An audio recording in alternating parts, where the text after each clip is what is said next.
Welcome to Rayat Shikshan Sanstha, Western Region English Medium. Today we are going to learn Standard 10 History and Political Science, Lesson number 1, Historiography Development in the West. So student, in last video we learnt about type of historiography. In that we learned two topics, tradition of historiography.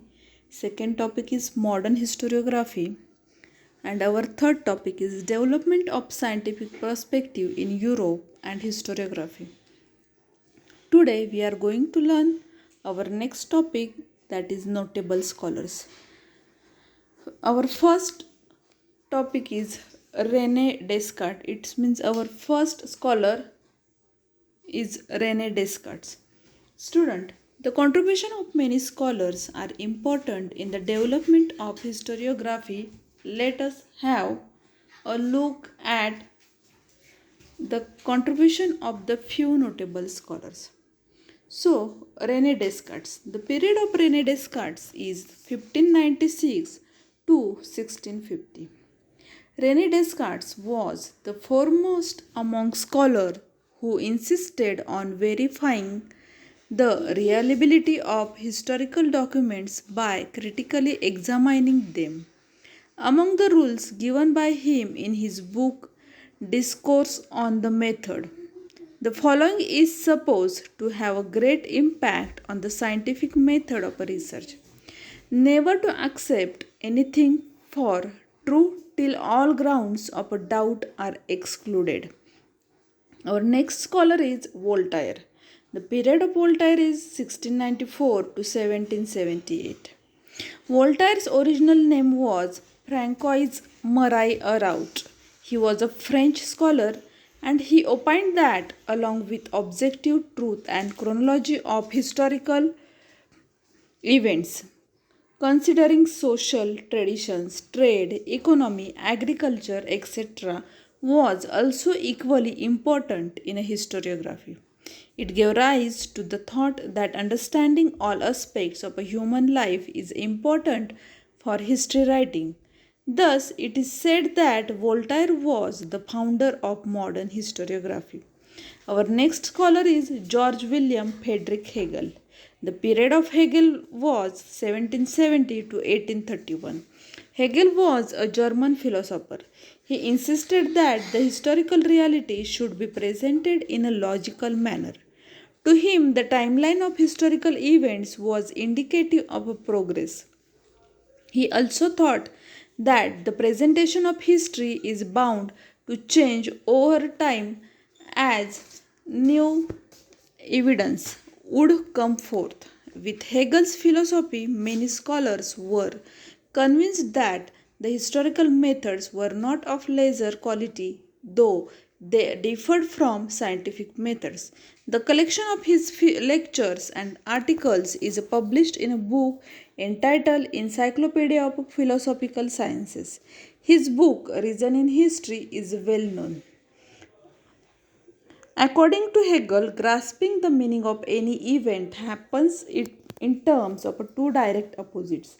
Human mind cannot understand the true nature of that event without understanding the opposites, for example, true, false, good, bad, etc.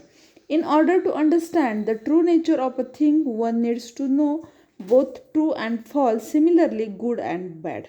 These methods of analysis, which is based on opposites, is known as a dialectics.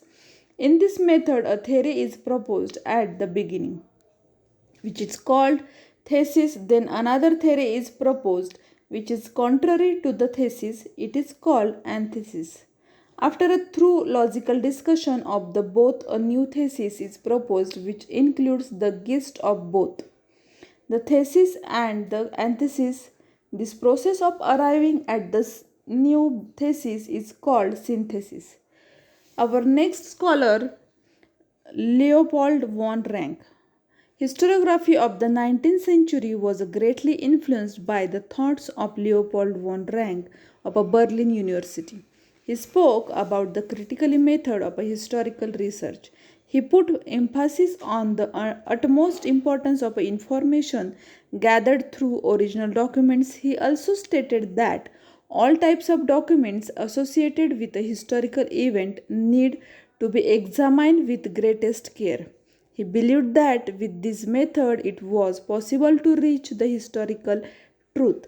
He criticized imaginative narration of a history. Next caller was Karl Marx. In the latter half of the 19th century, a new school of thought arose, keeping in view the new thesis formulated by Karl Marx. According to Karl Marx, history was not about abstract ideas, it was about living people. Human relationships are shaped by the fundamental needs of people and the ownership as well as nature of a prevalent means of a production to meet those needs.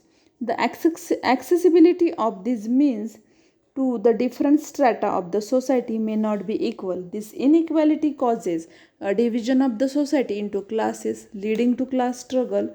According to Marx, human history is the history of class struggle, as the class that owns the means of production economically exploits the rest of the classes. Das Kapital, a treatise written by him, is the most referred book all over the world.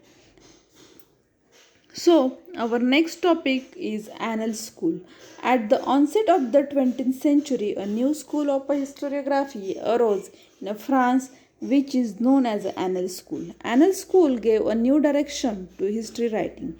It was recognized now that history is not only about the political event, kings, great leaders, and accordingly politics, diplomacy, and wars, but also about the climate, local people, agriculture, trade, technology, means of communication, social division, and their collective psychology, etc. In the historical times, the Annal School was started by French historian. So, our next topic, feminist historiography. Feminist historiography means the restructuring of the history from the perspective of a woman. The writing of Simone de helped in establishing the fundamentals of feminism. She was a French. The feminist historiography emphasized not only on the inclusion of women in history but also on the rethinking of the male dominating perspective of history. It drove historical research to focus in depth on various aspects of a woman's life, such as their employment, their role in trade union institutions, working for their cause, their family life, etc. In the historical writing, after 1990, women were portrayed as an independent social class. Our last topic, Michael Foucault. The French historian of the 20th century, Michael Foucault, brought forth a new concept in historiography. He, in his book Archaeology of Knowledge, argued that the prevailing practice of arranging historical events in a chronological order is not right. He drew attention to that fact. Archaeology does not strive to reach the ultimate historical truth but attempts to explain various transitions in the past. Foucault felt that explaining the transitions in history is more important. He called his method the archaeology of knowledge. Foucault subjected the so far acknowledged areas by historians such as psychological disorders, science of medicine, prison administration, etc., to historical analysis. Thus, the scope of historiography kept continuously expanding, writing of histories of various subjects like literature, architecture, sculpture, drawing, and painting, music, dance, drama, films, and television, etc., came into practice. So, students, our first lesson is over. You have to solve exercise in your notebook. Till then, enjoy learning. Thank you.